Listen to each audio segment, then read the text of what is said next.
অনেকদিন ধরে অনিয়ম ও দুর্নীতিতে জর্জরিত ৫টি শরিয়া ভিত্তিক বেসরকারি ব্যাংক। ফলে দুর্বল এই ৫ ব্যাংককে চূড়ান্তভাবে একীভূত করার সিদ্ধান্ত নিয়েছে বাংলাদেশ ব্যাংকের পরিচালনা পর্ষদ।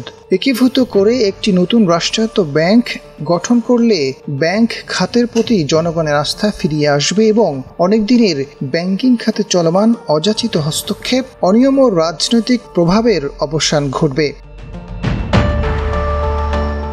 ব্যাংক রেজুলেশন অধ্যাদেশের আলোকে প্রতিটি ব্যাংকে একজন করে অস্থায়ী প্রশাসক বসাতে যাচ্ছে কেন্দ্রীয় ব্যাংক। প্রশাসকের সহযোগিতার জন্য ৪ জন করে কর্মকর্তা দেওয়া হবে। আমদানিকারী অর্থ ফেরতের মাধ্যমে ব্যাংক খাতের প্রতি আস্থা ফেরানো এর অন্যতম লক্ষ্য।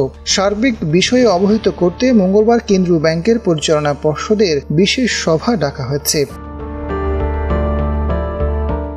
সরকারের সিদ্ধান্ত অনুযায়ী শরিয়া ভিত্তিক পরিচালিত এক্সিম সোশ্যাল ইসলামী, ফার্স্ট সিকিউরিটি ইসলামী, ইউনিয়ন গ্লোবাল ইসলামী ব্যাংক মিলে একটি ব্যাংক করার সম্মতি দিয়েছে সরকার। বিগত সরকারের সময় বিভিন্ন জালিয়াতির কারণে এসব ব্যাংকের ৪৮ থেকে ৯৮% ঋণ এখনও খেলাপি।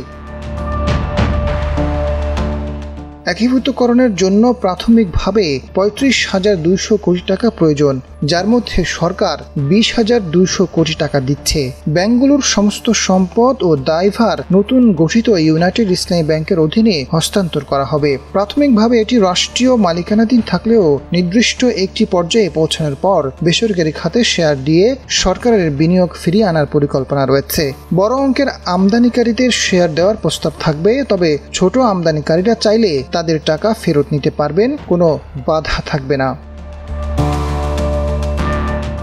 সম্প্রতি বাংলাদেশ ব্যাংকের governor doctor Ahsan H Mansur জানান, আমদানিকারীদের সুরক্ষার জন্য ব্যাংক একীভূত হবে। এ নিয়ে আতঙ্কের কিছু নেই, সরকার আমদানিকারীদের দায়িত্ব নেবে। কেন্দ্রীয় ব্যাংকের পর্যবেক্ষণে উঠে এসেছে, ফার্স্ট সিকিউরিটি, ইউনিয়ন গ্লোবাল ও সোশ্যাল ইসলামী ব্যাংক অনেকদিন ধরে ইসলামী গ্রুপের নিয়ন্ত্রণে। এক্সিম ব্যাংক ছিল নাসা গ্রুপের চেয়ারম্যান নজরুল ইসলাম মজুমদারের অধীনে। এর আগে কেন্দ্রীয় ব্যাংক এসব ব্যাংকের চেয়ারম্যান ও পরিচালকদের সঙ্গে বৈঠক করে ফার্স্ট সিকিউরিটি, গ্লোবাল ও ইউনিয়ন ব্যাংক একীভূতকরণের সম্মতি দেয়, তবে এক্সিম ও সোশ্যাল ইসলামী ব্যাংক সময় চাইলেও তা মঞ্জুর হয়নি। আজাদ ফারুক, ডেস্ক রিপোর্ট, সময়ের আলো।